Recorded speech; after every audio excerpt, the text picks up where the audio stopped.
Take your drug money and get out, boy. Sarah Mitchell swept the cash off her counter.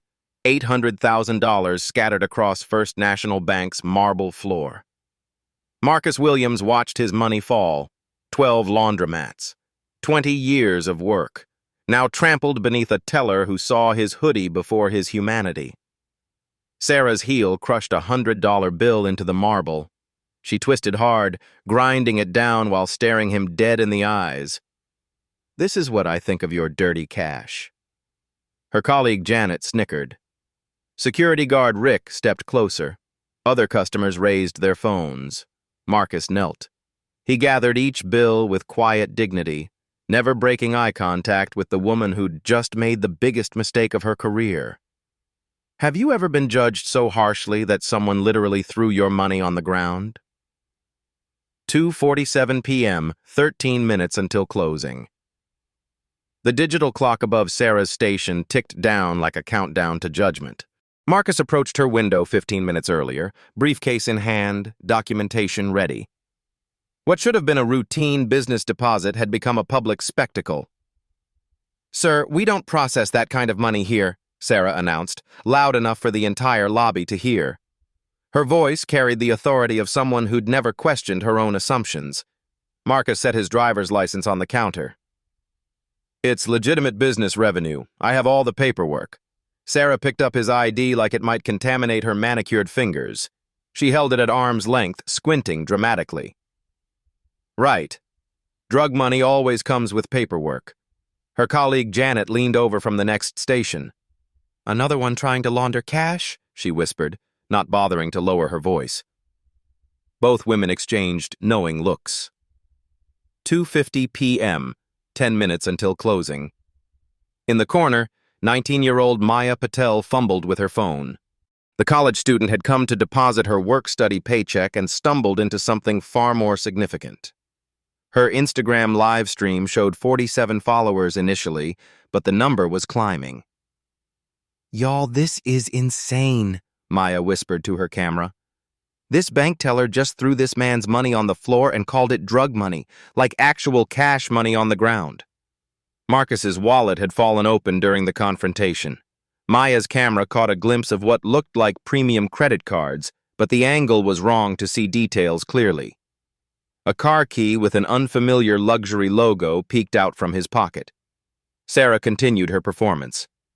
Large cash deposits require manager approval for suspected money laundering activities. She emphasized each word like she was reading from a training manual designed by prejudice itself. Manager Gerald Thompson sat in his glass office 30 feet away, visible to everyone in the lobby.